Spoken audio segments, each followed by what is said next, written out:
Hi folks, welcome back to the top 15 games I got last year and kept in my collection in 2022. I think I did a count just recently. I think I had like maybe 21 games or whatever. I can't remember, but I did get rid of a good handful of them. Some of them just didn't have the staying power. These did. And a lot of these, when I do my top 100 lists next year, kind of thinking about it, I think each one of these could be a top 100 game. I truly believe that because these are the cream of the crop here. Number 5 is one that, it borderlines on heavy Euro, which I hate, but it's Boone Lake. Boone Lake is a lot of fun. If you can get the iconography, it's not that hard to understand. You're going down a river, taking actions. You got this player board where you're also taking actions. You can upgrade these, and this is so hard to explain, but you can go watch my review. You got these levers that you can buy, and they give you like one-time actions for that round that can then later on reset. It's a slow burning game, meaning you're having to build up this engine over time to really start generating points. But when it happens, it's a beautiful thing. Usually I steer way clear, still so clear from games like this, because even a mid-weight Euro, I'm kind of like, and my gaming group hates. But this is kind of, like I said, it just is at the door of being a heavy Euro in my opinion.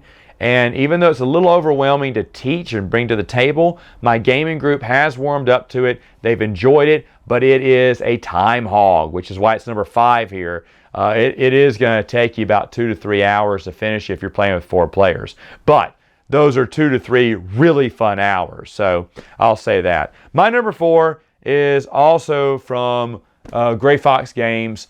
It is Campaign Trail. I'm going to call this a reprint of the old GDW one by the same name. The GDW Campaign Trail, if anyone saw my vintage list, I really like it, even though it's got terrible rules. It's got even worse pieces. I mean, it must have cost, at the time, 50 cents to make this game, and they were probably selling it for 20, and it was worth about 50 cents. There's no board. There's a road map, a paper, and that looks like a road map of the U.S. Really bad, but I always have enjoyed playing this game. Well, this is the new Campaign Trail on steroids, where cards, just like in Bruges, can do 4 different actions depending on which way you want to play it. And I like that about this game. This game is really, really smart because you never know, and I don't add up the points at the end, which is what I really want to do, but it is discouraging when people see that I make this.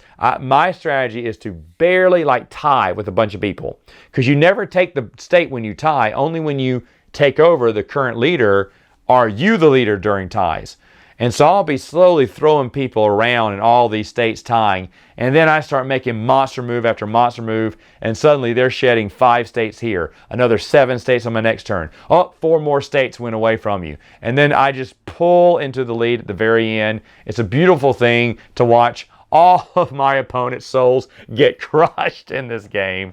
And I will tell you this, even though I'm down south and there's a lot of Republicans down here, not a single one of my friends has played the Republicans yet. I don't know. I thought maybe the Democrats would be the one that no one would want to play, but Democrats get picked up.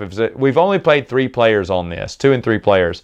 And Libertarians, Green Party, and Democrats are the only ones getting picked. So maybe someday, I'll be the Republicans this time, but man, I love the little porcupine. I really wish they'd add a 5th expansion. They never would, but it would bring one of my favorite parties, the Constitution Party, because they're the 5th largest party in the U.S., into the game, and that would be awesome. But as it stands, it really is a pretty solid game. I've really enjoyed it. I took out Dirty Politics. It's terrible, terrible, terrible rules explanation, and it takes the game and grinds it to a halt as all the icons are different, so you're looking at the book to find out what each icon is. And even though I like the idea of Dirty Politics, goodness gracious, it's not worth the game taking another hour to play when you put that in. All right, so Campaign Trail number 4. Number 3 was one that's been a long time coming to my collection. Lorenzo Il Magnifico. That's what it's called. Sorry. I really love it. It's my number 3. I couldn't remember its name. It's late. But anyway, that's a game that when I've always looked at playthroughs, I thought, wow, how boring is that? And when I saw it on a really good deal, I called a good buddy of mine and said, hey, you really love this game. Do you truly believe? Because I said, I'm thinking about getting it because it's really cheap. The big box game was on sale. I said, do you truly believe this is a game for me? He's like, Matt, yes, I think it is for you. You should get it. I got it. He was right. It's great. Maybe it was the art. I don't know. Maybe I just didn't. You have to experience the gameplay. But as we started playing, I was like, oh, now I get what everyone loves about this game. And yes, solid game. A lot of fun. Love playing this game. I don't really have to explain it that much because everyone's been playing it before me. This is one of the games that when you look at your BGG collection and it says fans also liked, well, Lorenzo was always on there. I was like, nope, that game's garbage. I've already looked at it before. But I need to go back, and that's what I'm actually doing this year, is going back and looking at games I previously snubbed because they just didn't seem to fit my wheelhouse, and giving them a second thought. Giving them a second thought. I really do listen to those BGG suggestions if you like this. Because if there's a ton of games on there, 10 or more, that are on that list, the possibilities of me loving the current game that I'm exploring are really high, really high. All right, so number two, which almost got number one and was probably number one for a little while, was 10 Penny Parks. Bernardo from Tabletop Island told me he saw the game first. He said, Matt, this is the game for you. I was like, really? And he was right. I got it. I added it to my order. It came in, in my wheelhouse to be sure. It's got the little carousel that turns around, changing the prices of different rides that you can put into your park. But you've got to, and where you put them in your park matters too for points, and what you cover can give you bonuses. But you got to clear trees too. You got to clear trees or buy new land to expand and move around. There's a lot of layers to this game. But at its core, it's very simple to play. That is my sweet spot, 10 Penny Parks. I love the artwork. I love the theme.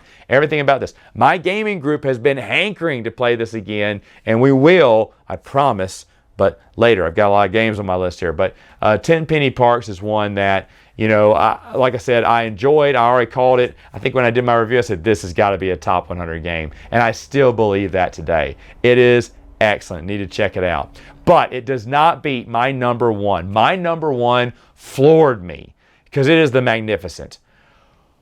Wow, there's a lot going on here. You have dice. You're using those dice to power up cards. The number of the die can give you that power. Although things can combo. Like if I got a second orange, then I can combine the number of the last orange for an even bigger action for just orange. That would mean maybe moving run of the orange, purple, or green wagons around the board to get extra stuff. Or getting some tints to put on my board, either green, orange, or purple, depending on what die I got. There is a white die that's wild too. They have a snow expansion for that. I will always play with snow. Snow's a little bit of investment, but if you do it, you can really make some big points at the end and really come back from behind, because it does take you a little bit behind in the game when you take on your first snow project, or performance I should say, and then after that, ooh baby, points start coming in.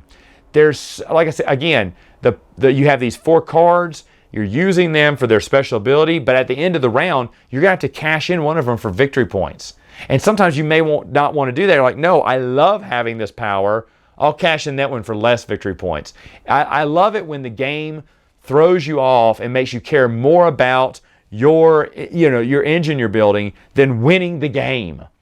That's one of the key signs of a good game. I have brought this out to so many people now. I am so impressed with this.